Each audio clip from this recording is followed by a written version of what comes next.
Trust ఆధ్వర్యంలో Telugu Desam party ప్రధాన కార్యదర్శి లోకేష్ గారు, వారి శ్రీమతి బ్రహ్మణి గారు తెలుగువారి జ్ఞాపకం ఎన్టీఆర్ మ్యూజియం అండ్ లైబ్రరీ ఏర్పాటు చేయడం చాలా ఆనందం, ఉపయోగం. ఎన్టీఆర్ లాంటి మహానాయకుడు నా భూతో ఉన్న భవిష్యత్తు, గతంలో లేరు, భవిష్యత్తులో రారు.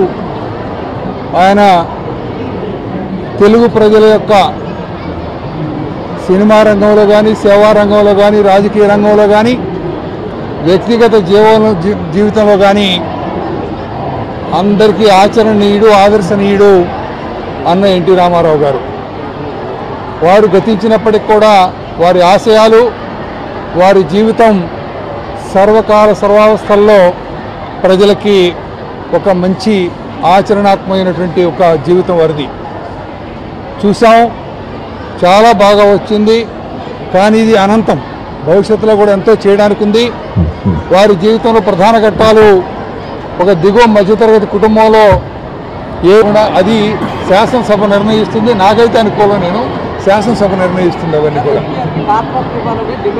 సారీ, తప్పకుండా. ఎందుకనంటే నేను చెప్పినటువంటి వివరాలన్నీ కనుక ఒక్కసారి క్రోడీకరించుకుంటే భారతరత్న పురస్కారానికి ఆయనకు మించిన వ్యక్తులు లేరు. అనేక కారణాల వల్ల ఆగినప్పటికీ కూడా ముఖ్యమంత్రి గారి దగ్గర నుంచి ఈ ప్రభుత్వం వరకు ప్రజలందరి ఆకాంక్ష ఏంటంటే ఆయనకు భారతరత్న అవ్వాలని.